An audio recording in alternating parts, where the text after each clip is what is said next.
for us women, what is unstable when you're around that man, walang peace of mind, you're trying to please him. So I would prefer a man na bibigyan ako ng peace of mind rather than provider financially. One of the mistakes a lot of relationships is yung sinasabi nila, you complete me. Individually, you're able to develop yourself so that you can stand on your own. The other person is not somebody you would want to rely on in a sense na yung buong mundo mo umiikot na sa kanya. Hindi kita kukumpletuhin. Responsibility mo sa sarili mo na kumpleto ka. If you're not complete, meaning to say, ang baba ng standards mo. Sa panahon ngayon, men are aware na hindi tama yung mga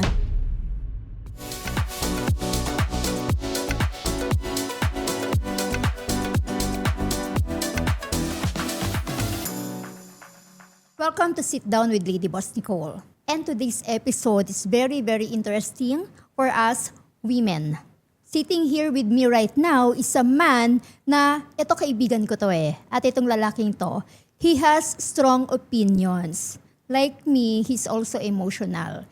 At kung meron ako i-interviewin sa romantic relationship, isa agad siya sa nasisip ko. Because nakip niya ang relationship niya with one woman, isang babae lang, ng ilang years na, and it's very healthy.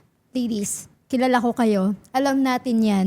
Nababasa ko yung mga comment nyo, nababasa ko yung mga messages nyo. And one of our issues ngayon is about men.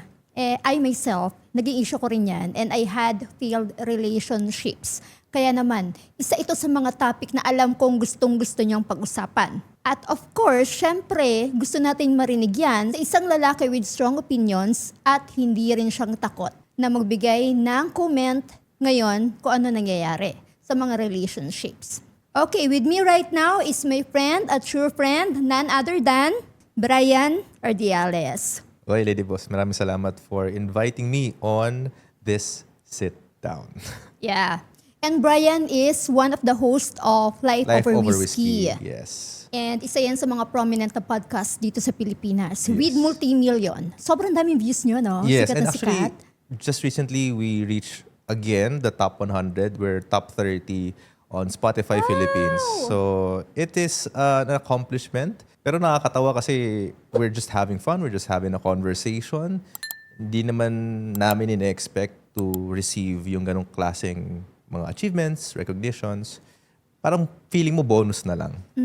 Yung multi-million views, yung sobrang daming views. Maraming views. And yung ma-recognize ka sa Spotify Philippines. Well, congratulations sa... Salamat. Sana ma-reach namin number 1. Oh, wow. Goal. In the future, yes. Actually, yan din ang goal ko. Gusto ko rin yan. But more than that, actually, Bri, kasi yung mga nag-guest nyo, sikat. Sikat na yung mga nag-guest nyo. And talaga naman yung mga opinion nila makes sense.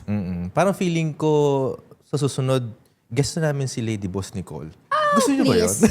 Oo, please. Gusto niyo ba yun? Pipila ako. Mga ladies, gusto niyo bang mag-guest namin sa Life Over Whiskey, si Lady Boss? Comment nyo naman down below. Yes, please. Ako talaga pipila ako. Kasi it would be an honor na mag-guest sa kanila. Sikat na sikat yung podcast nila. Uy, di At naman. kapag nag-guest ko doon, ibig sabihin, talagang sikat ka. And also, ang galing ng questioning nila. So, kung gusto nyo na mag-guest doon sa podcast, ano pwede nilang gawin? Do they need to apply? They can reach out and we would definitely check if we fit.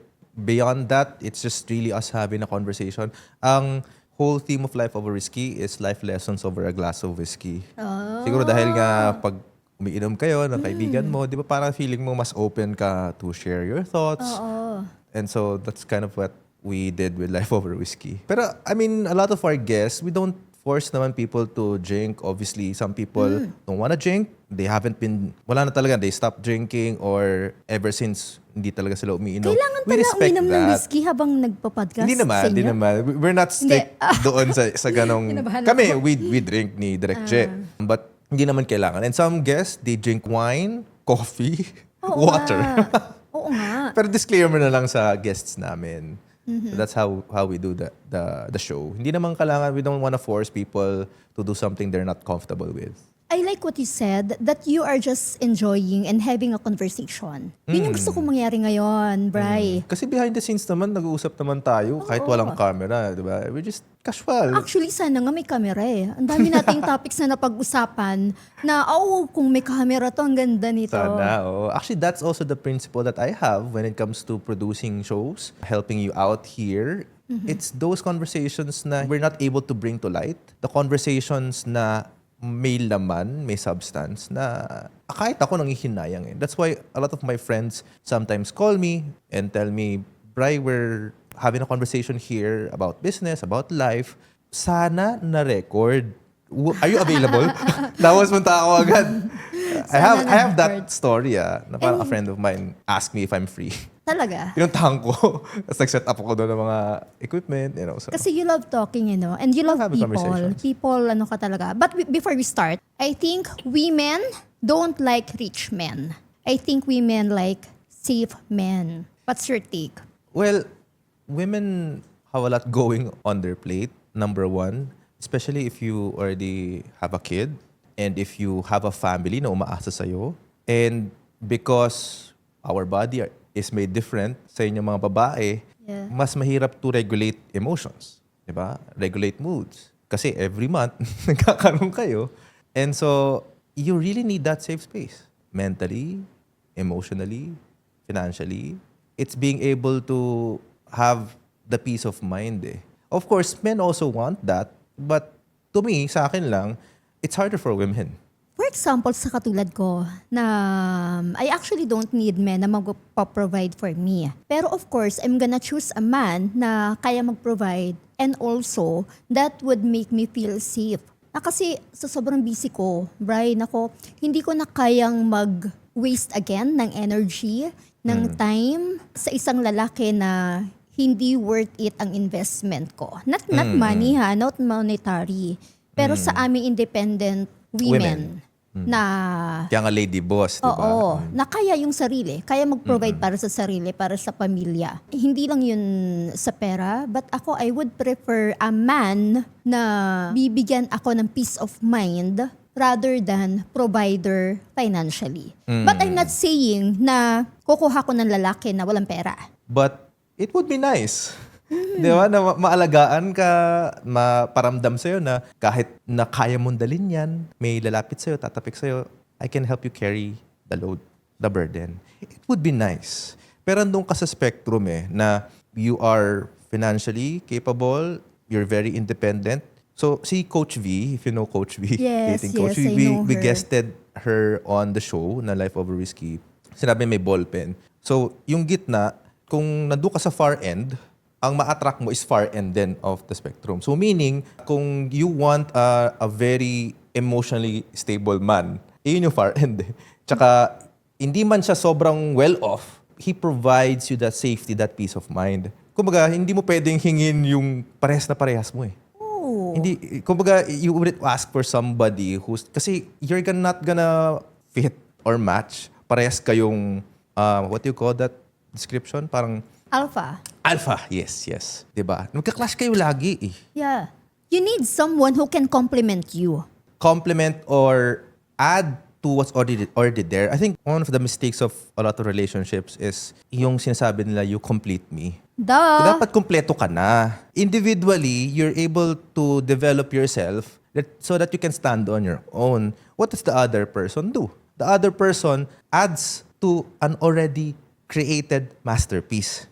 Andyan na yun parang painting, di ba? It's a masterpiece already. O paano mo papagandahin to? Di lagyan mo ng design dito sa gilid, di ba? So, I think yun ang kailangan ma-realize sa mga tao when it comes to relationships. The other person is not somebody you would want to rely on in a sense na yung buong mundo mo umiikot na sa kanya. Ubus ka Ubus ka talaga. And kaya mong to stand in your own. May sarili kang mundo, may sarili siyang mundo. Pag nagsama, oh my gosh, what could it be, diba? I agree. I highly agree na dapat when you enter a relationship, hindi mo hahanapin yung kakulangan mo dun sa taong yon. When you enter a relationship, dapat kumpleto ka na. Dapat buo ka. So that with or without man, kumpleto ka. You have your own life. You enjoy life. Well, actually, ang dami ako naririnig ha. They prefer to be single because kompleto sila. They have their own rules. They have their own time. They can design their own lives. But for me, because I'm complete na eh. I'm complete. But if there's another man na kompleto rin, he has his hobbies, he has his priorities na very healthy, he has his values that I truly respect. Yun yung inaasahan ko when I enter into another relationship. Kasi pareho kaming complete. Two different worlds, pero even if maghiwalay kami, hindi ganun kasakit dahil pareho kaming kompleto. Pareho kaming buo. No one will complete anyone. Maghiwalay man kayo, it's okay. Life goes on. Hindi yun sinabi mo, di ba? When you enter a relationship, ladies, we do that. We forget our lives, yung buhay namin ngayon, when we have another relationship na bago, kami yung nag-a-adjust sa mundo niya. Yun yung sinasabi ko na no. If he really loves you, he will accept who you are. Kung ano yung ginagawa mo, kung ano na yung hobbies mo. Hindi you have to change for him. babaguhin mo sarili mo Para sa kanya. Kasi It goes both ways naman. Kasi I think a lot of people are allowing themselves to be blind with love. I think it's overwhelming eh. Sometimes you have to also see if it's really true love or infatuation. Infatuation, Na parang chemistry. crush lang, tapos kayo na. Di ba? Parang it's highly addicting to feel that way. Para siyang dopamine hit din eh. Di ba? May mga hormones that you excrete when you see the person you like. Ang ganda niya. I like her personality. But if yun lang titignan mo without seeing would you really fit, okay ba yung dynamics nyo? Baka mamaya you're compromising so much to a point na you slowly realize that you've become a person that you're not. That he wants. That he wanted for you. Ay, pero vice versa, that she wants for you. That Pwede she rin wants naman. for Let's just to be you. clear. Yeah. Diba? Like, you become somebody you're not. And when you look yourself in the mirror, you don't like the person anymore.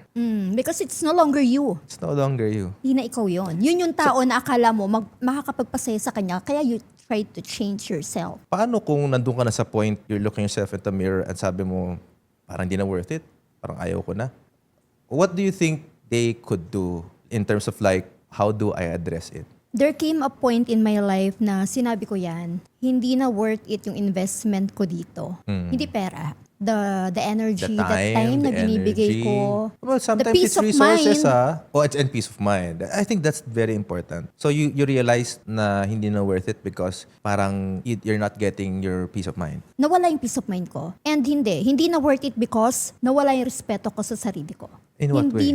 Hindi na worth it na ituloy pa yung relationship because feeling ko pag tinuloy ko to, sinasabotahe ko yung sarili ko na alam ko naman deep inside na kailangan ko nang itigil. Alam ko naman deep inside na kapag pinagpatuloy ko pa, the more hurt I would feel. Alam ko naman deep inside na hindi tama. Hindi na talaga. And I've seen the red flags. I've seen the red flags, pero I try to ignore. Kasi nandun yun nga yung sinabi mo, yung dopamine hit. Yung you feel so much in love. Feeling mo siya na Pag nakaliyo ka onte, ma-realize mo, tapos pag nakalapit ka ulit, susuyuin ka, okay na ulit. okay na uli. And kasi sa stage ko ngayon, I know most women would agree. Sa stage ko ngayon, 42 na ako eh. Mukha lang ako 22 because of Whiten. Grabe. Salamat, Whiten. Salamat Whiten. Sponsored by Whiten ang ating podcast. But going back, sa stage namin na single ka pa rin, kahit nasa 30s, 40s ka na, it's very hard for us right now na humanap ng kapartner dahil nandun kami sa stage na na-build na namin yung sarili namin. We're already complete. If a man comes, dapat ganito siya. There's a boundary already. And nung nandun ka sa relationship na yon, you're thinking na baka wala nang katulad niya na dumating, so settle na lang ako dito. But I know it's less than what I deserve. So okay na siguro. Baka naman magbago. We settled for the... Baka naman. We settled, what do you call that? With the... I mean, hopeless romantic. Hopeless, yeah. You keep on clinging to the hope that the other person will change. But it's not your decision. It's not your choice. Yeah. Na baka naman, Bri, I was thinking, na baka naman pag pinag-usapan namin to and he would realize na may point ako, baguhin niya. Pero pattern eh. Pinag-usapan, okay, ayusin, but ganun pa rin. Ang hirap to maintain or maintain being kind and maybe even to give love when repetitively paulit-ulit na nangyayari, darating ka sa point na hindi mo na kaya mabalik o reciprocate yung love. Kasi yung love, para siyang may kapalit, para siyang iba na yung laman. I don't know if you get what I'm saying. And so, it's harder for you to stay and, keep on being with the person. Pero, Lady Boss, ito gusto kong tanong, kasi curious ako eh.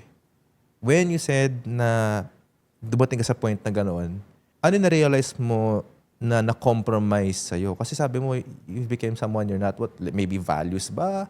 Is it out of character ka na ba? Like, what happened then?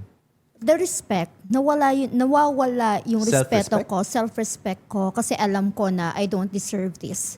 And I am allowing it. Tolerating din. I was tolerating it na hindi na tama. First one, nawala yung peace of mind ko.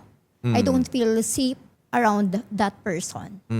And third is, nandun ako, nag-iisip ako na worth it ba talaga mag-invest pa dito sa relationship na to, knowing na alam mo na hindi siya ka-invest.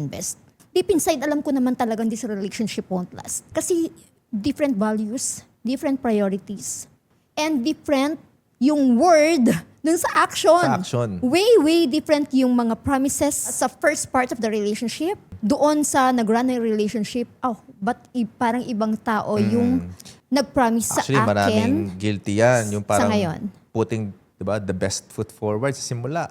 Tapos yung follow-through, paano na? You have to observe the actions. Hindi lang yung words na sinasabi sa'yo. Mabot ako doon na, okay, maniniwala Parang ako sa hindi- nakikita ko. Hindi sa sinabi mo. Kasi layo ng sinabi mo doon sa ginagawa mo ngayon. Kahit na yung nakasama sa'yo, umagabyado sa'yo, magsabi na sorry, you would see kung sorry ba talaga siya? Kasi baka may sorry lang. It's more for them than for you. That's number one. And second, if they actually feel remorseful, baka para lang to save face. At para lang masabi na kapag sorry na ako, okay na kami. In a way, they want to maintain an image eh. Maraming ganyan. And of course, if you say sorry, let's say if you say sorry, totoong sorry ka talaga, you show that you are remorseful with what you've done. Pangatlo is, what will you do now to make amends? 'Di ba? Kasi kahit anong relasyon naman eh, pag may nagawa ka masama, romantic relationship, pag may nagawang masama sa'yo, na hindi mo nagustuhan, nakapag-usap kayo at nag-express na I'm very sorry, LB, kasi I've hurt you. I realized my mistake. Bigyan kita ng pasuyo, di ba? Flowers, chocolate. Di ba? Parang, alam mo yun, parang make amends. It doesn't stop with say sorry lang. Kung talagang malalim na alam mong it felt like it took something from the other person. I guess, yeah. Yeah. It took something from the other person eh. Saying sorry, na parang lumabas lang sa ilong mo yung pag-sorry. Again, it's more for you than for the other person. You're not really sorry. For me kasi, Bray, merong taong sanay na gano'n. And they're not aware na hindi... That they're doing it. I think they're aware that they're doing it, but they're not aware how much impact nung ginagawa nila sa ibang tao. How much hurt yung... Because they keep getting away with it. It emboldens them in a way that na alam nilang there's no consequences. I know. Kita lahat ni Lord kung anong ginagawa mo. There is real consequences. Yeah. But they'd rather risk that kasi yung mga naaragbyado nila, may bago naman eh. May But- bago naman maniniwala. Pero darating sa point in time, sabi ko nga, nagkakwentuhan ako sa isang kaibigan, sabi ko, if they want to operate that way, masabi ko lang, one day, a day will come. A day of reckoning. A day that, everything that you've done will come back to you and it will haunt you. Ngayon pa nga lang, for sure eh. Diba? It haunts them. I mean, not unless sobrang kalos na nung konsensya nila. Sobrang kapal na nung kalyo that they cannot feel remorse or guilt na ginagawa na to sa isang bagay. Because when you're close to something na nagbe-benefit ka, why question? Yeah. Why question yourself? Why question the methodology? Basta, nagbe-benefit ka eh. Why question? Nakikinabang ka Ay, ngayon. kinabang ka eh. Nasa Diba? side mo Nakinabang ngayon ka. eh. Oo. Do you think this kind of people can change? Etong mga nangaabuso. Papanlamang. It's gonna probably take time. Ako ayoko magsalita ng tapos na ganun na talaga sila all throughout their life. But they inadvertently would burn bridges eh. Hanggang baka maubos na yung mga tao sa mundo bago ba sila magbago. Diba? I mean, it will take time as long as they actually are remorseful with what they've done and they would figure out a way to make amends, to reconcile with the people they've hurt. Pero kung walang sariling pagkukusa, it will not be good for them eh. Hahabulin talaga sila ng mga kasalanan nila. Ang take ko dyan, for example, sa perspective sa side ng naabuso. Balik pa rin ako doon sa, not on you na eh, not on you. Nangaabuso ka, okay, your time will come. Ipagpapadyos kita, ipagdarasal kita, Na magbago ka? na magbago ka. Pagdadasal ko na wala ka na masaktang ibang tao. Na there will come a point na you will realize kung gaano ka nakakasakit ng ibang tao and God will tell you stop doing that, anak. Yun na lang yung prayer ko for you. Pero I'll focus on myself moving forward. Ito yung ginawa sa akin, nasaktan ako, hindi ko to deserve because I'm a giver, 100% binigay ko lahat. Either employee yan, romantic relationship, family member or friend. Basta binigay ko yung totoong ako during the relationship that we had.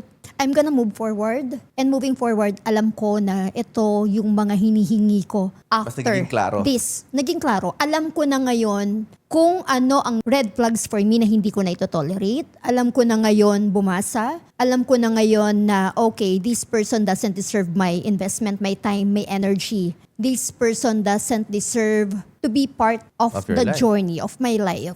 Yeah, I pray for you. Ipagdadasal kita. Pero no, I choose peace. I choose love. I wanna have fun sa mga remaining years that I have right now. I wanna meet more friends that aligned with my values, priorities, mga paniniwala ko sa buhay. May good point yung nag-comment on one of our episodes. Sabi, hindi naman ibig sabihin na ginawa sa'yo yan, you stop being kind, diba? Which is true. I mean, if you're really a kind person, you don't wanna ever change who you are. Magandang i-connect yung sa sinabi mo eh. When you experience those things, ang tendency ng mga tao, ang natural reaction is, babaguhin ko sarili ko kasi manaabuso ako eh. Right? Babaguhin ko to kasi dun sa past relationship ko, it didn't work. When you experience things, you become clearer on who you want to surround yourself with, how you want to operate, how you want to live your life. Pero LB, sabi mo kanina, you're at a point, you've become clearer, may mga boundaries ka na, you are always asking the question, is this worth my investment, my time, my energy, my love, effort, and all that. Pero may exceptions eh. Yun ang kinlarify mo din because back when, yung mga exceptions mo, parang pursado eh. Parang it's a way for you to compromise to maintain the relationship. Para sa'yo, ano yung mga exceptions ngayon? Without compromising who you are and your values. Kung magkakaroon ako ng bagong relationship, romantic relationship, I have to know the priorities of this man, ano yung priorities niya, ano yung values niya, at ano yung lifestyle niya, ang araw-araw niyang ginagawa. Why? Because for me ang romantic relationship or entering a relationship, any relationship, lalo ang pag-aasawa, negosyo yan eh. Business yan. Sa business, mag-i-invest ka. Mag-invest ka ng lahat ng meron ka. You're saying it's just like business. It's just like Okay. business. Kung tama bang pasukin ko tong negosyo na to? Or kung tama bang pasukin ko tong relationship nito? Yes. Kasi may emotional transaction or emotional attachment involved. Yeah. Because sa negosyo, Bri, sa negosyo na bang meron? Mag-i-invest ka ng time, money, mag-aaral ka. Mag-invest ka na minsan pati peace of mind mo. Yeah, Kasi may yeah. mga makakatrabaho ka na minsan di mo gusto. So talagang matitrain Mata-challenge ka, ka din talaga. mata-challenge ka mentally, physically, spiritually. Lahat yan kasama pag nagninegosyo. Akala lang nila madali magnegosyo. Pero dapat ready ka. Dapat matatag ka dyan. Same with relationship. Kasi hindi naman lahat ng papasukin mong relationship katulad mo. Hindi rin lahat ng papasukin mo na relationship nandyan na lahat ng hinahanap mo. But ang question dyan, tama bang mag-invest ka doon sa tao na yon? Tulad sa negosyo, tama bang magpasukin ko tong negosyo na to? So, I have my boundaries now. Clearer ngayon yung mga gusto ko sa isang lalaki.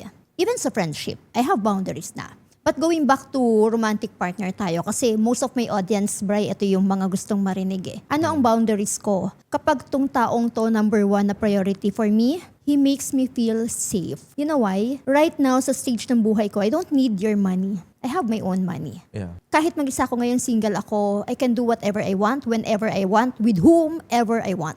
I have my own rules. I design my life like this. So, hindi ko kailangan pera mo. But if you have, para hindi ka pabigat sa akin, better. Hindi rin ako pipili ng pabigat sa akin financially. Second, buo ka na. Kompleto ka na. Hindi kita kukumpletuhin. Responsibility mo sa sarili mo na kompleto ka. If you're not complete, meaning to say, ang baba ng standards mo. Kasi ang ano ba dapat ginagawa mo sa buhay? Kumpletuhin sarili mo more than completing other people. Dapat kompleto ka. Hindi tayo mag-work kung you're expecting na kumpletuhin kita. No? It's not gonna work. Unang-una, hindi ko alam mag-enter sa ganong relationship again. And third, ano ang mga mahahalaga sa'yo? Sino yung mga mahahalaga sa'yo? Like, if you don't take care of your health, yourself, ibig sabihin, you have low standards sa sarili mo. Kasi if you truly have high self-esteem, you respect yourself, you have the discipline, alam mo na kailangan mo alagaan ang katawan mo. For me right now, ito yung mga natutunan ko na, okay, if a man doesn't take care of himself, okay na sa kanya na wala siyang energy, late gigising, maghapon na wala nang hindi productive, maghapon na ang gusto niya magkulong sa kwarto at maglaro, magbar, mag-inom, hindi na pwede. Hindi ganong klase ng lalaki yung pwede na sa akin right now, hindi na uubra. Because sabi ko nga I designed my life, Bri, na bawat invitation, ngayon may ako na pera, okay, 2 hours ang mas-spend ko dito. 1 hour biyahe, balikan, 1 hour na interviewin ako, 2 hours na yung mawawala sa buhay ko. I have to live for how many years lang? Kinuha mo yung 2 hours, magkano din yan? Merong presyo. You know what is, walang presyo? Ang wala lang sa akin price, spending time with you. Kahit umabot tayo ng 8 o'clock dito kasi sobrang, I love spending time with people na same ko mag-isip na giver lang. I love spending time with the people that I truly love. At alam ko walang kailangan sa akin. Walang gustong kunin sa akin. Gusto lang mag-add ng value. I love spending time with my son. Siya pinaka-importante sa buhay ko right now.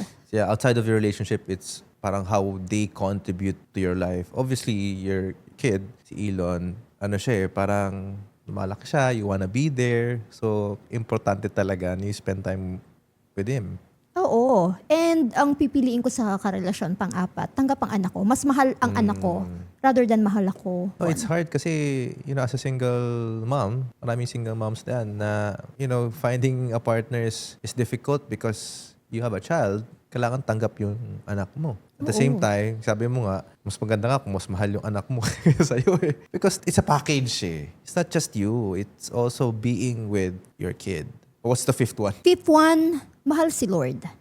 God-fearing. God-fearing. Kasi pag may takot ka sa Diyos, kapag ang center ng relationship natin is God, hindi mo ko kayang lokohin. Kasi sinong niloloko mo? Si Lord. Hindi mo ko kayang saktan. Sino sinasaktan mo? Nakako ng Diyos eh. Kung may takot ka sa Kanya, hindi ka makakatulog nang gumagawa ka ng masama sa ibang tao. Not only to me. Hindi ko rin kakayanin makarelasyon ng nanlalamang ng ibang tao. Hirap makatulog eh. Pag ganun. Pag may nagawa ang masama. How can they sleep at night? Kung alam mo nalalamang ka, no? Paano mo naaatim? And ako, may pang-anim ako. Ang dami ko na ngayong boundaries. Ang dami ko nang tinitingnan. Pang-anim kailangan sa ating mga giver. Giver ako. I know what I can put on the table. Alam ko kung ano ang kaya kong ibigay sa relationship. Alam ko kung gaano ka-pull out sa lahat ng aspeto ng buhay ko. Friends, employees, family, what more pa sa magiging kapartner ko sa buhay. Pagiging nanay, full out ako. May non-negotiable is, mas mahal ako kaysa sa mahal ko. Ayoko na ng mas mahal ko kasi pag mahal na mahal mo, no, bulag ka. Nabubulag ka yan. Hindi mo nakikita yung mga hindi na tama, yung mga hindi na karapat-dapat. Blinded ka doon sa mga alam mong masakit na pero dahil mas mahal mo, hindi mo pinapansin yung sakit. Hindi na ako mag-enter ng relationship na mas mahal ko. Oh, that's why we tolerate. It's like you're driving while on a blindfold. Yeah, blinded ka kasi you're so much in love. Kaya you're so much in pain. Hirap mag-heal, no, kapag mahal na mahal mo yung tao. I just want to share my experience regarding emotional stability, safety. Yes. Doon tayo sa emotionally unstable. For us women, what is unstable or unsafe is when you're around that man, kapag kasama mo siya, walang peace of mind. You May feel ganon. na rattled ka. Rattled ka. High anxiety, stress. May mo, anxiety, he changes mood, possible. May makita siya na na ayaw niya. ayaw niya sa'yo. So you're always on the fence. Parang you're walking on eggshells. Ganun? Yeah, na you're trying to be the perfect person for him. Para You don't walang feel masabi. safe. Para walang masabi. Or you're trying to please him. You're trying to please him na hindi ka niya tanggap kung sino ka ba talaga. The authentic you. Hindi niya tanggap. Or tanggap niya, pero you're trying to portray another personality na sa tingin mo bagay sa kanya. So yun yung Walang- parang hindi ka emotionally stable. Hindi ka, meron pang isa. Yeah, yun yung hindi ka emotionally stable, meron pang isa. When you're around him, you don't feel safe na feeling mo may ibang kausap. Uy. When you're in that relationship, you feel like parang may iba siyang ginagawa. Parang hindi lang ako. Sa iba siya nakatingin. And magkasama kayo pero iba yung kinakausap niya. That's unstable. Yan yung mga, sa aming mga babae, tugudug. May iba Oo, ba siya? alam mo may something. Alam mo may something na May malakas gut ang feel. may gut feel. Malakas ang instinct ng babae. And as ladies, hanggat walang pruweba, we ignore. You give Pero the alam benefit mo, of the doubt. you Pero give the deep benefit of the- inside, deep inside, alam mo na Alam you're mo. emotionally unsafe. You don't feel stable. You don't feel safe when you're around him. When you're in that relationship. Kaya ladies, if you're in this relationship na feeling nyo may something, na feeling nyo parang I have anxiety when he's around. Parang sa relationship na to, hindi ako. I cannot be authentic kasi baka iwanan niya ako. Hindi na. Alis Takbo. na kayo. Takbo. Sa experience ko ngayon, ladies, it's better to be single rather than may partner ka nga pero you don't feel safe. I like what you said earlier, na people have to learn yung mga cues na yon, especially when you're dealing with like emotional instability, like knowing the red flags, but also knowing the green flags. Like say for example, people say kasi chivalry is dead. For maybe, I'm speaking dun sa mga lalaki, di ba? Para ma-treat naman natin na maayos yung mga babae. You know, 17, 18 years ago, na nililigaw ko si Mondi, yung fiancé ko. Couple of things that I do is, and sometimes I do it even without a romantic connection na. Ito ginagawa ko. If I'm with a person, especially kung babae, example, tatawid. Saan ka pupwesto kung ikaw lalaki? Doon sa ikaw yung unang masasagasaan ng kotse.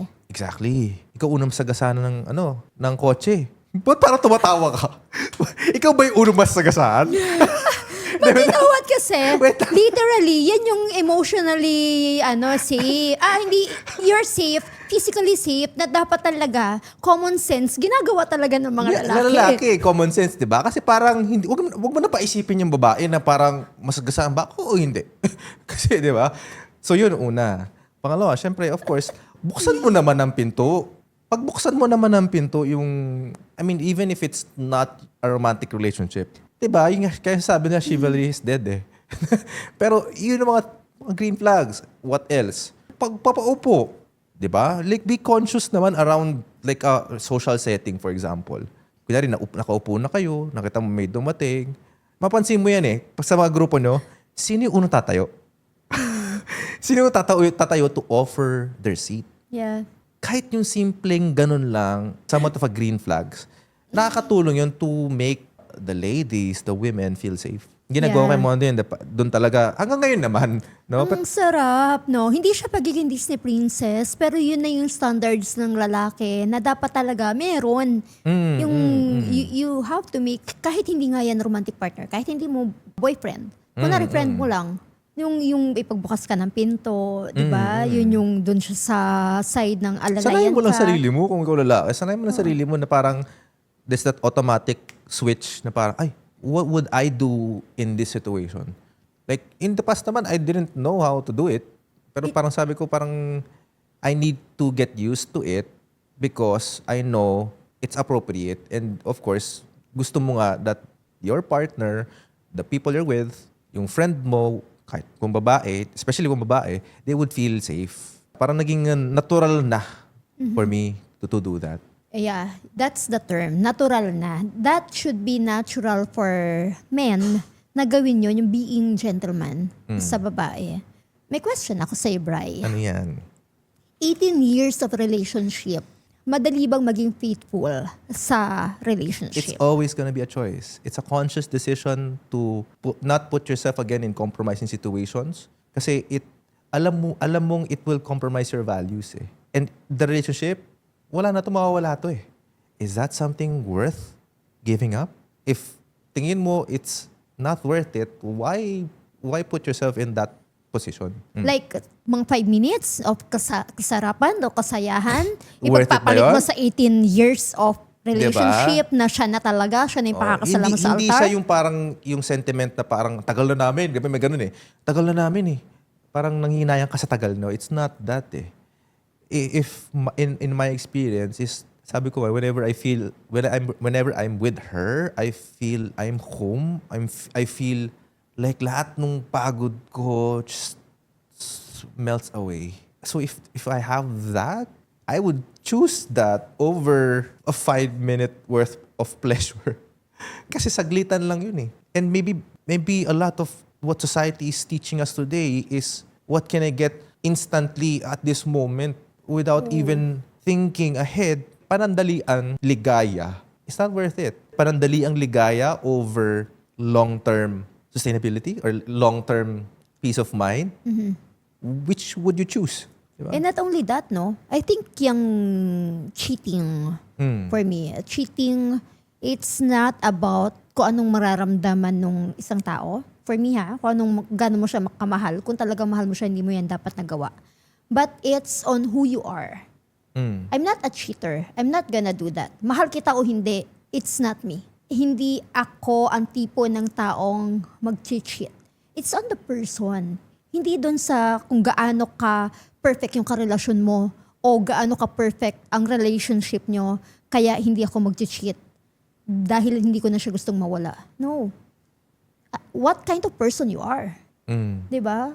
Anong klase ka ng tao kung nanloloko ka, kung cheater ka? Alam mo yung mga cheater, di nila na-realize, mas malaki yung damage sa kanila kaysa doon sa taong ginawan nila ng pagkakamali. Because the guilt will always be Haunt you. there. The guilt will haunt you. You try to ignore it. Bago ka matulog, you're trying to say na that you're okay. Ano yung a way of justification nila? They'll put on the blame to other people. Other people, nilandi ako eh. Ang ganda, nilandi ako kahit saan ako pumunta, Siya nandyan talaga yung siya lumapit sa akin. Siya talaga yung lumapit sa akin. Meron pang cheater meron pang isa. Dahil lang yan sa alcohol, nakainom ako, hindi ko alam Nakainom ang ako. ginagawa ko. Ganun. Pero ba't siya nandun? Nakainom ka na ba nang dumating siya? Ayun pa. Compromising situations yan. Kung alam mo nakakainom ka na, tumigil ka na kasi baka mamaya maggago din yung mga sa paligid, itulak kayo, saan kayo mapunta, di ba? Umalis ka na. And not only that, bakit ka aabot doon sa point na lasing ka? Ganyan na lang ba talaga ang tingin mo sa sarili mo na you're totally wasted at papayag ka na pinagtatawanan ka na ibang tao? Control mo yan eh. Kung wala ka ng control sa sarili mo dahil sa effect of or influence of alcohol, bakit mo inalaw na uminom ka ng marami? You don't have ng hindi mo minonitor kung ilan yung may inom mo? Tinali ka ba? Oo nga eh. Bakit mo yan? Or cheating, tinali ka ba ng babae? Hindi. Minsan ginagawa na ng dahilan yun eh. Nakainom lang ako. Di ba? Ginagawa dahilan na lang eh. Nagiging scapegoat na lang eh. Or pag pinakita mo ng pruweba, edited lang yan. Photoshop. Photoshop lang daw yun, be. Or nagpakalasing ka talaga so that you can enjoy that moment. So that you can use it as an excuse. As an excuse. Yeah. Diba? Dun sa babae, nakasama mo, at saka dun sa partner mo. Women, for us to attract men, high-value men, hindi yan ma-attract doon sa mga Instagram post natin, nakita na yung puwet natin. Or masyadong revealing, na too much skin, too revealing, too bastusin. Yes. Like, may pa-sexy na hindi siya revealing, elegant pa rin. But ako, I truly agree that if you want to attract a man na high value, dapat ikaw mismo high value. Yeah. Dapat ikaw mismo you you respect can yourself. do that to the point, kasi you're gonna attract rich men, but that doesn't mean that they're high value man na you look at them as high value. Kasi it's still subjective. Yun din na ayaw ng lalaki, red flag, is when you undermine their decisions. Especially if they are the man of the household. Diba? The dynamics is siya yung man of the household eh. Why aren't you following? Ibang usapan kung sabihin na natin unreasonable or parang, diba, life-threatening, sobrang na, diba, nakakapahamak na. But the decisions of a man, kung the context na dynamics is man yung nagli-lead ng household, then yun yung susundin. Red flag for a man kung yung babae, ako na nga yung nagli-lead, ayaw mo pang sumunod. Sumunod, oo. And in a relationship, I think talaga, tayong mga kababaihan, we have to submit. Especially kung kasal na kayo, you have to submit sa sa relationship. Kahit gaano ka ka-alpha. Kalimutan mo yung trabaho mo, CEO ka, provider ka, kahit mas malaki ang kinikita mo dyan sa asawa mo, sa husband mo, still, That's a good lalaki perspective, dapat Elvia. ang nagdadala ng relationship. And you have to submit. Kasi hindi pwede So you're saying babae hindi ang sabihin na yung lalaki magsasubmit. ang nagpo-provide, maybe financially, siya na yung magsusunod sa household? Regardless kung siya yung provider or not. Oh, okay. Kailangan mo pa rin mag-submit. Kasi nasa Bible yan eh. And yan ang gusto ng Diyos. Yan ang gusto ni Lord. So you want na a tayong man- mga kababaihan, we submit to men. We Okay. submit sa asawa natin. So you- Magpasakop ka sa asawa mo. Iyon na sa Bible. Yun yung nasa Bible. Kaming mga kababaihan, kailangan namin magpasakop. So you really want a Yeah. man who Kaya can important- provide you emotional stability, Emotional stability, provider. provider, Kasi and I'm who willing to- could lead you. Yeah, hard to do. But kaya nga gusto ko high value man eh. Who could lead me? Kasi ako, willing ako mag-submit. And tiring ha, kung ikaw lagi ang nag-lead. Ako, I had to be the masculine energy. I had to be masculine kasi I had to be the provider. Yeah, yeah. Kasi breadwinner ako eh. Mm. And I didn't feel safe around men. May masculine energy ka kasi nga you have to be the provider ng family mo. Oo. Even if you have a masculine energy, if you met a man who will allow you na mas manaig yung feminine energy, you would let that man lead. They have to be the man in the relationship so that their partners, the women, can submit. They have to be the man. They have to be the... Paano? Parang mas Disney Masculine. princess pa ata yung, Ayun lang. yung Exactly. partner kesa sa'yo. Paano yun? But hindi lahat ng alpha women ha. Hindi lahat. Ako, I wanna be a Disney princess someday. Gusto ko ako naman yung pinapamper, inaalagaan. Willing ako mag-submit. Basta doon sa lalaking submit. Lolokohin mo ako, magsasubmit ako sa'yo. Iwanan kita talaga. You don't deserve my peace of mind, my Lalabas yung time, my suko eh. energy. Oo, iwan agad. So katubig, we're talking about men being the provider. So my question is, do men feel pressured being the provider? Yes. And a lot of men don't admit it to an extent. There is a pressure of being the provider. Ayaw mo na kasing isipin pa nung asawa mo, nung pamilya mo, yung hirap, ikaw na lang. Sa sarili mo na lang yung pressure, yung stress. Siguro in the past, that would work eh.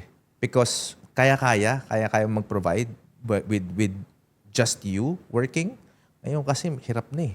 Kailangan parehas kayo ng asawa at ikaw, di ba? Na nagtatrabaho para masustain yung living of the family. So I guess that also may combination eh, na parang hindi na enough yung nabibigay ko. And at the same time, yung bigat sa mga lalaki na kailangan mong ibigay lahat ng kaya mo. Yung sa relationship na parehas kayo nagtatrabaho, sometimes pag mas malaking sweldo ng babae, what would a man feel? He will feel sometimes intimidated, belittled, na parang nanliliit ka kasi dapat ako eh. That's why may nakakausap ako minsan or may manakwento sa akin na mas mataas yung sweldo ng babae. Ang nangyari, parang yung dynamic relationship, parang ina-undermine yung babae. Kasi a man doesn't want to feel small eh. Because they're the man of the household. They want to be the person to provide. So, to answer your question, yes, they feel a lot of pressure. Kung sakaling sila lang ang inaasahan, all the more. Okay. Because sabi mo, some men feel pressured being the provider. Is that one of the reasons bakit kayong mga lalaki ayaw nyo mag-commit sa relationship? Alam mo, hindi lang sa lalaki, sa babae din eh. Instead of being pressured of the relationship and what it entails, wala na lang. Sex na lang tayo dito. Ganoon lang tayo dyan, di ba? Because I cannot Kubo na commit. lang, di ba? Walang commitment. Kasi nga, they're afraid of what the relationship entails. I don't think it's directly parang you wouldn't want to feel the pressure kaya hindi ka magko-commit. It goes hand in hand naman yun na parang if you really want to commit, you're willing also To provide. to provide. And that, again, entails what the relationship requires, which is, of course, you need to provide. You will feel pressure because may mga pangangailangan din kayo. Ito, personal experience ko din, I guess, with Mondi. Kami naman, kinukulit na kami na mag-anak kami. 18 years. Tagal nyo na. Kinukulit na mag-anak na kami. So, commitment yan. And to us, ako personally gusto ko. She is on the fence. I guess it's a pressure because para sa amin, we talked about this and na-realize ko rin how while we're having a conversation, it's hard to bring a life into this world na hindi ka fully convinced that you can handle the responsibility. Not that I would run away from the responsibility, pero with everything that's happening with living here in the Philippines, it's hard to imagine. But I know, given the right circumstance, given the right environment, she would want to. If I could have provided, hindi pa ako ganun confident, to be honest with you. Hindi pa ako ganun confident to provide completely with a child. But in the past, when she was here, ako lahat. Ako lahat nagpo-provide. But with a child, yun yung parang kinakabahan ako, na kaya ko ba talaga? To the point na sometimes, I feel small, to be honest. I want to. Hindi alam ni Mondi to, pero parang minsan nahihiya ako. Kasi she had to go to Japan pa eh. Alam mo naman yung mga pinagdaanan ko. So, sa negosyo, I am taking risks because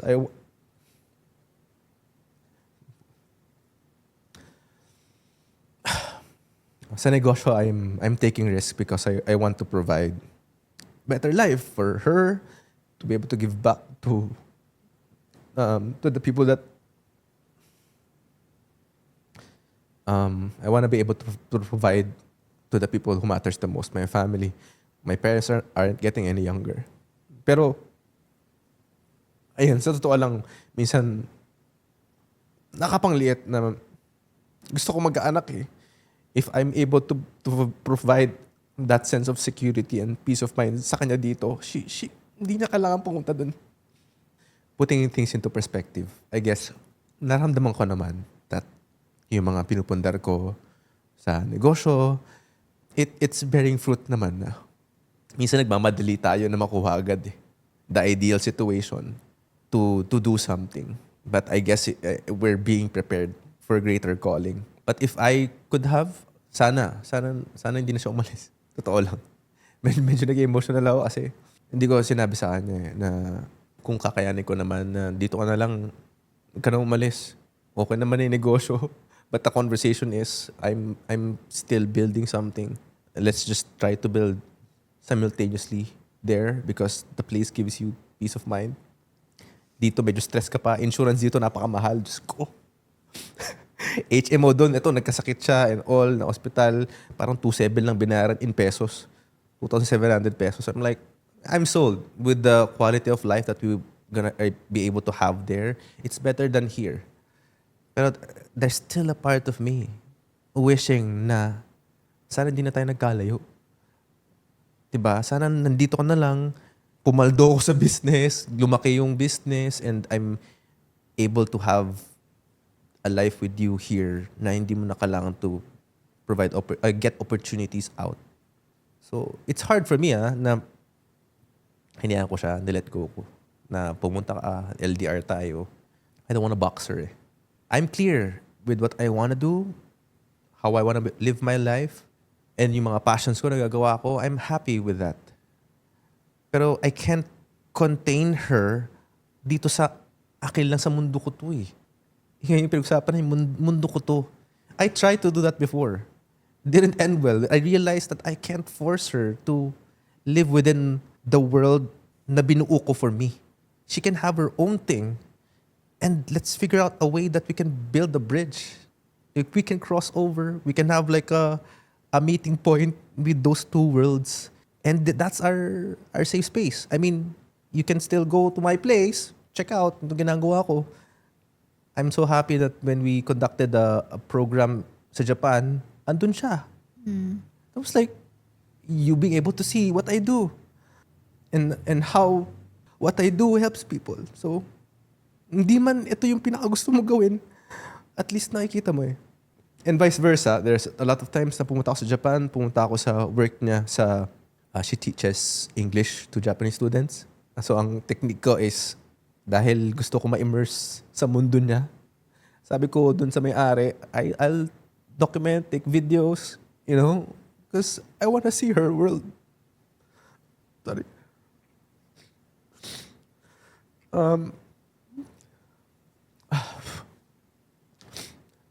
It's hard mag-LDR. And ang ginagawa ko lang lagi, I just go there frequently. Pero yung pinakamahirap is when you leave eh. Pinakamasaya yung anticipation build up to when you're going there. Pero pag uuwi na, it's always the hardest. When there's one time na pauwi kami, I was telling si Ian, our friend, you know, it's weird because I don't feel like I'm going home. It feels like I'm actually leaving home. Ayun, I guess we're still trying to build a life. And whatever it is na buo ko dito, sabi ko naman sa kanya, Japan is not hard to go back and forth. I want to live there eventually. But kung naman nandito, I mean, I can go back and forth. Sorry, medyo naging emotional ako. Oh my God. Sobrang, I love hearing this from you. Kasi ito yung perspective ng mga kalalakihan. And Sa mga lalaki, to add ko lang, sa mga lalaki, being able to be in touch with your emotions, people can say na parang feminine side and whatnot. It doesn't show your weakness. It actually shows strength na you're able to connect to yourself a lot deeper. And so that will also reflect to your relationships. Because it's never just about you. It's about the two of you. And how can we coexist and build a world together? Yun eh. You know what, Bray? Kinikilig ako every time na you mention her name and you talking about her, Mondi. Na parang, mahal na mahal niya si Mondi. I'm so proud of you, Katubig, and I'm happy for you. I'm happy for Mondi as well. We've gone through a lot and I'm happy where we are right now. And I can say that it's a relationship that's been tested over time. And surprisingly, hanggang ngayon, I still find different ways or different things that makes her interesting. How do you keep that relationship na long distance? And for how many years yung long distance? Since 2022. So 3 years. Magpo 4 years na. Anong sikreto ng mga long distance relationship? Or sa experience mo, anong sikreto? Bakit hanggang ngayon, Mondi still Mondi, siya pa rin yung love of your life, and kahit na malayo siya, hindi ka tumingin sa ibang babae dito. And sa world natin, marami. Lalo sa'yo, you have guests na magaganda, mayayaman, and talagang mga sikat din. And we're meeting a lot of people. You're in events. Oo, hindi siya nagsiselos. Nawalan ba siya ng peace of mind? O ikaw din, wala ka bang peace of mind na alam mong wala ka sa tabi niya doon sa Japan?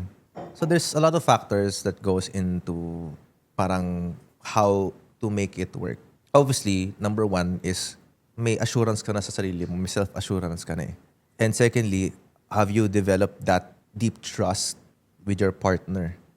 Wala naman siyang ini-exhibit na red flags. Wala naman siyang kausap sa sa Messenger, sa Instagram na would warrant a question mark. Third is, ano yung ways mo on how you keep things interesting or how would you look at your partner na would make you still feel that butterflies in your stomach? Because maraming sasabi, pag matagal na kayo, parang maintenance na lang. Sa tagal namin, I'm telling you, nawala for time, pero you discover new parts of her, new versions nga of her that would make you feel interested into getting to know her more. Because people change. That's one thing that will be constant in this world, that is that people change. Sasabay ka ba dun sa change niya o gusto mong baguhin siya? Diba? So, being able to find new things about her that interests you. Fourth is the maintenance. Kami every single night we do video calls. Oh. Kahit Talaga? tulog na How kami, long? kahit tulog na kami. Kaya minsan on the weekend, 3 araw naka-on dun sa laptop, lilipat ko sa cellphone, lilipat ko sa iPad. Talaga. Maintenance. Like, what's that for you that will make you feel that even if she's not there, she kinda is? Diba? Na parang nakikita mo pa rin siya. Natrabaho ako, nandun siya sa gilid ng PC ko. Diba? May ginagawa din siya. That helps. Pero, syempre, iba pa din yung nakikita mo siya face-to-face.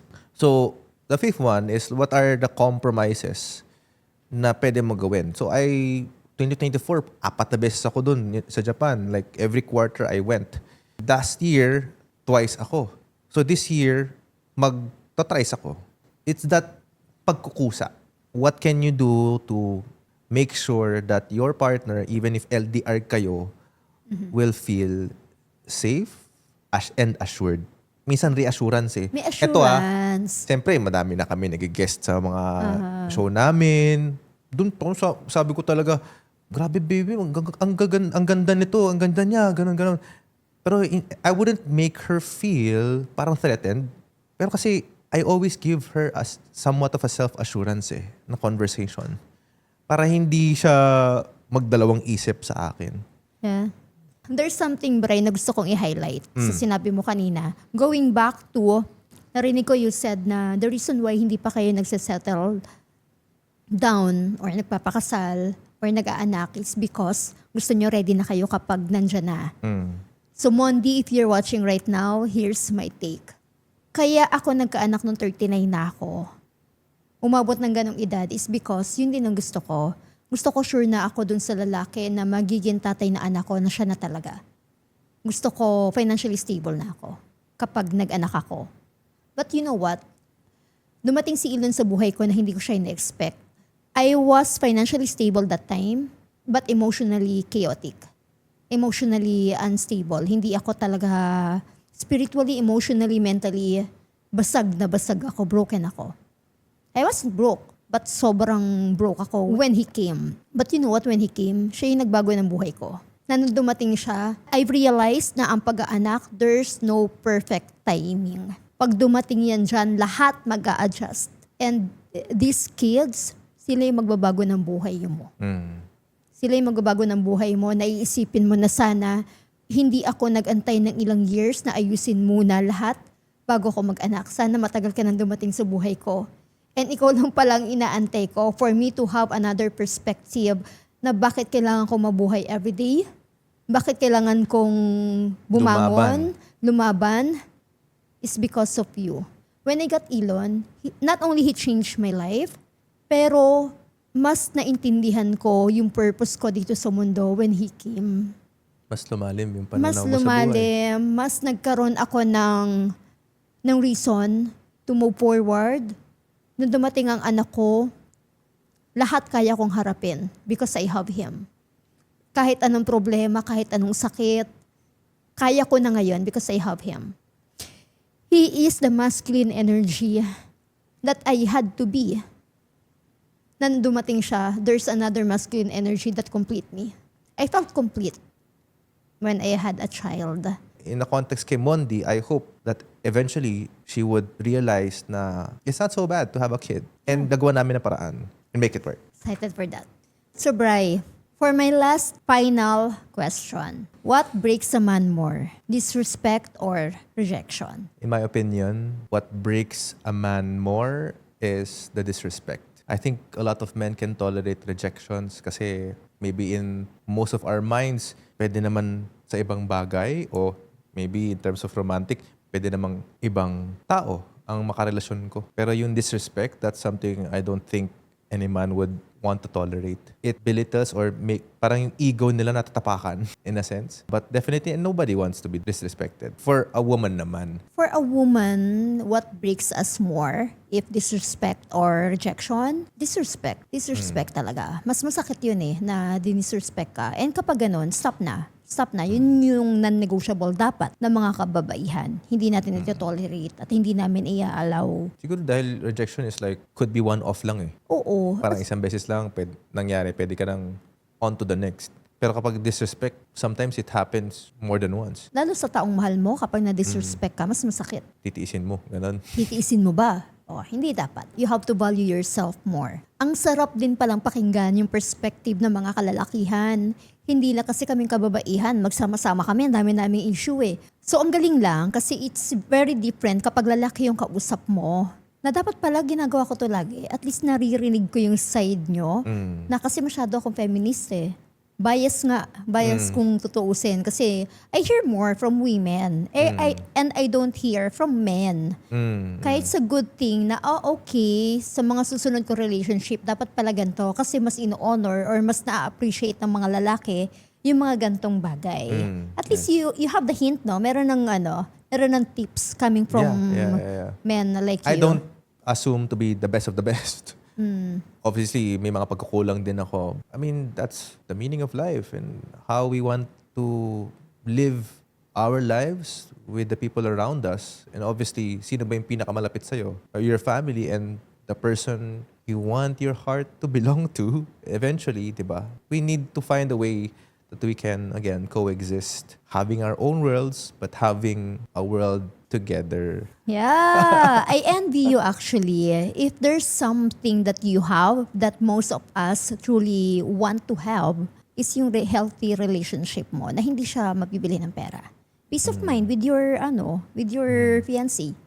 Diba? Yeah, the amount of patience and understanding, it's an effort na hindi lahat willing to go through and to do. I would say it's a muscle na train mo naman yan, 'di ba? Yung tolerance mo rin. Huwag yung tolerating na 'di ba? The bad things or the red flags, but it's the tolerance in being able to understand the perspective of the other person, your partner, and finding a way, a common ground so that yes, you're able to express yourself and your partner does too. Nag-usap tayo like, I understand you, where you're coming from. I might have a different opinion, but let's see how we can work together. We can do this specific thing. It gives a man a lot of depth if he is willing to put in the effort and work on the relationships. Not most men are willing to do that. That's why, in general, sasabihin nila, men are pigs, men are shit.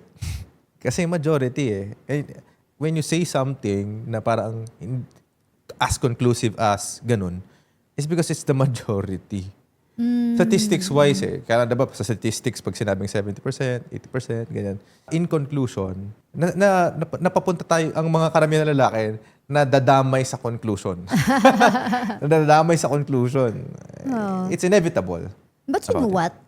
I'm not sure but feeling ko, ngayon, sa panahon ngayon, men are aware na hindi tama yung mga nakasanayan nilang gawin na they normalize cheating, they normalize disrespecting women or sleeping with different women. Parang nowadays, men are hustlers because of the social media na nakikita natin na hustle society. Na if you want to succeed in life, one woman ka lang dapat. Yan ang sikreto ng mga successful na tao. Because if you have so many women, yung energy mo na nahahati sa iba't ibang babae. Kaya one woman lang dapat. But I think that's the reason why. Because of men, yung mga high-value men or yung mga successful men, they're sharing their experience. At nagiging aware na dito yung younger men. Which is harder for you to maintain multiple relationships or one relationship? Harder to maintain many. Yung one nga, hirap nang i-maintain. Many pa kaya. Ako, baliktad na sagot ko. It's harder to maintain one. Why? Because lahat yung marami, pwede mong palitan eh. Ito, kung isa lang yan, it's harder because lahat ng mga, you're willing to go through challenges to be with this person. So, it's harder on that perspective. Kasi yung madami, pwede naman nga anytime you can let go. Yeah, but what is the quality of that relationship? Kasi you can have so many women in your life, but the quality of the relations you have, lahat yan narrow. Yun Kasi nga. paano mo makikip yung yung magandang kwalidad ng relationship kung ang dami mong babae? Yeah, well, I guess, siguro to rephrase the question, like, ano yung mas nakakabilib? Sige, Yeah. ganun. Ano yung mas nakakabilib? Yung kaya mong makabingwit ng napakadami? Or yung kaya mong mag-settle down, be with one woman for a long time? Perspective ng babae, perspective ko dyan, mas nakakabilib yung kaya mong makabingwit, makuha kahit sinong babae na gusto mo, pero you chose to be with With one one woman woman. only. Baka meron pa niyan ngayon. Please message me. Nagana na. Meron ng Yung marami intention. kang pwedeng options, pero... Dami mo options kasi sikat ka. Or mayaman ka. Sobrang pogi mo, James Reid level. Or Piolo Pascual na lang. Super crush ko yan eh. Piolo na lang. Mayaman na, sikat, sobrang gwapo. As in talagang kapag may humarap na babae sa kanya, maghubad na lang talaga. Ganang level. Ako hindi ko pa alam. Hindi ko pa siya nakakaharap. Pero diba, pero you chose to To be with that person. be with one So woman yeah, I guess, only. yun nga, answering the question talaga, na ano yung mas nakakabilib, yung lalaki ka na kaya mo makabingwit na napakadaming babae for the sake of, ginawa mong trophies. Oo. Or Ginawa mo siyang yabang mo. Yabang, Certificate. di ba? Maraming Oo. ganyan. Parang ginawang yabang. Nung dami daw niyang For us, turn off yon. For us ladies, perspective ng babae, turn Yung off maraming, yun. Yung sobrang mong tinake advantage mo na dahil mayaman ka, gwapo ka, you have the influence, tinake advantage mo na makakuha ng maraming babae. It's a turn off for us. But how about for you guys? Kung meron ka kaibigan na gano'n, marinig akong ganun. Na parang, macho ba for you yun? Na, sa kanila, they seem sana to, ganun din they ako, seem to ganun ba? think na nakakadagdag to their masculinity, na they've been sleeping around, and being able to sleep around with multiple women is a trophy nga, or is an accomplishment. Actually, parang ako narinig ko yun, I don't feel nakakadagdag yun sa pagkakalalaki ng isang tao. I feel more, disgusted na it's disgusting. pinagmamalaki mo pa. Lalo na kung nakakalusot, parang, alam mo yun, alam mo naman na may asawa. Diba? Nakakalusot, proud pa silang i-share yun. Diba? Parang, is that an accomplishment worth sharing? And it's not even an accomplishment. So, Katubig, Bri, Katubig, thank you maraming so salamat. much for this amazing, wonderful na talakayan. Conversation talaga, hindi talaga siya interview. This is what I love, actually. This is the very essence of a podcast. Baka meron kang gustong i-promote. For those who are watching, please support us, Life Over Whiskey, available on all social media channels. Pero please support us on Spotify para naman ma-reach namin yung top 1, di ba? Yeah, Para goal! naman Goal this yun year. yung sense of accomplishment or goal namin that we're really vying for. And for those who are interested, if you are a business na gusto nyo magkaroon din, whether you want me to produce podcast or train your people on how they can help you produce your podcast, I am conducting workshops specifically for that. So yun lang naman. Maraming salamat, LB. Thank you. And also, kung gusto nyo talaga na matuto mag-podcast or business owner, Yes. you have to start your own personal brand. Very important yun for Exactly. us. Kasi ako, ang nag-scale up ng business ko talaga personal brand eh. When I started showing up, and I started sharing my experience, storytelling as well. Yes. And now, na nakita ko ang power ng podcast, kaya sabi ko, game na, go na talaga, And I'm full out happy ako. kasi my bias is that, podcast is an avenue for business owners to establish authority and build trust in their market or in their target audience talaga. And it's just that casual conversation. Your customers would know about you, sino ka as a business owner, and by you being able to resonate with them, people will patronize you a lot more. Yes. So if you're interested na simulan na, which I encourage you to do so, ang podcasting, please, siya yung go-to person ko. Maraming salamat. Yeah, siya nag-set up nito. Siya nag-set up lahat ng gamit niya. And Bri, saan ka nila pwedeng i-follow if they want to learn or mag-start na ng podcast If you want to nila? learn, if you want to have a consultation, if you want to build your studio, if you want me to train your people, you can reach me at Podvoice PH. It's available on Facebook. So I post there a lot about anything and everything that has to do with podcast. Or you can reach out to me personally at fb.com/Brian, Brien, Ordiales, Ordiales. Di ba? And that's my Ilalagay personal. namin sa link below. Yes. But Pod Voice is the brand that I'm building Pod to Voice. teach people the content format of podcasting. Yung mga kailangan na gadget, Yes, kailangan na that's included. ilaw, etong ganito Kaya kagandang 360 talaga ako sa podcast eh. 360 talaga. Okay, sobrang hosting, galing niya. producing, building, may pod track pa, di ba? And coaching. And if you have events also, mga company events or mga events nyo with your communities, you can go to Brian if you want him to speak. Marami ginagawa. But yeah, we will be able to support you with anything that you need, especially in terms of content production with podcasting as the forefront. Oh, thank you. Congratulations. I'm so proud of you and talagang, because you're a good person. And I think that's the reason why talagang nag-drive kayo or talagang aligned kayo ni Mondi is you both are good people. I want to surround myself with givers kasi I myself a giver eh. Kaya talagang yung friendship din natin hindi naputol. Salamat. Thank you, Katubig. Thank you so much. And yeah, thank you, ladies. Thank you for supporting my podcast. Ito na, tuloy-tuloy na tayo. Moving forward, every week, we're gonna launch a new podcast. May mga i-interviewin tayo ng mga empowering people, mga CEOs, moms, kasi ang gusto talaga natin is to give value. And gusto ko talaga magbigay ng value sa inyo. Thank you for watching our today's episode. Sit down with Lady Boss Nicole. Don't forget to follow me, Lady Boss Nicole, sa TikTok, Facebook, and Instagram, Lady Boss Nicole. At sa YouTube, Lady Boss Nicole. See you sa susunod nating podcast episode.